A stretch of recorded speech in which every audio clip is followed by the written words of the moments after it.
Hello everyone, I, Inderpreet Singh, Faculty of BBA Department from Tecnia Institute of Advanced Studies. In this lecture, I will be explaining categorization of environmental analysis.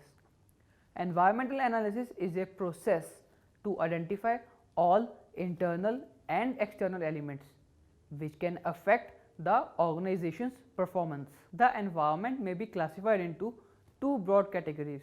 First is micro environment and second is macro environment. Micro environment refers to those groups with which the organization came into direct and frequent contact of its functioning.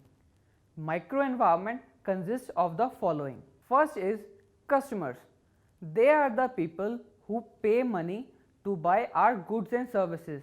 An organization should make sure that they meet the needs of customers. Second is competitors. They are the basis of competition in the business environment. If an organization fails to meet the competition, their survival in dynamic business environment will be in danger. Third is suppliers. They are the people who supply inputs in the form of raw materials to the organization. An organization needs to make sure that they buy best raw material from the supplier at minimum possible price. Fourth is investors. These are the owners and creditors who provide finance.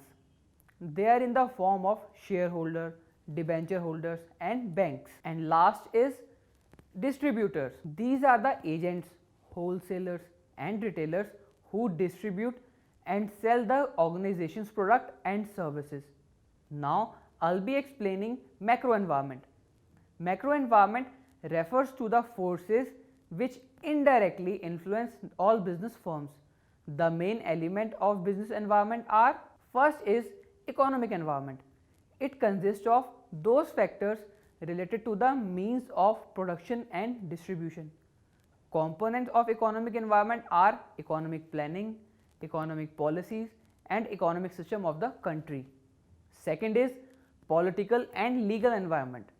It consists of factors related to public affairs and regulation of economic activities such as political system, political structure of the country, legislative, executive and judiciary system of the country.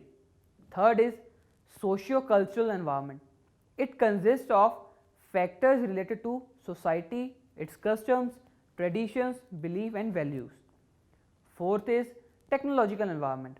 The technological environment consists of factors related to technology, machinery and knowledge used in the design, production and distribution of goods and services. Fifth is international environment. The international environment consists of all those factors that operate at the transactional and cross-cultural levels. So I hope you have understood the lecture. For more videos like this, kindly subscribe Tecnia TV. Thank you very much.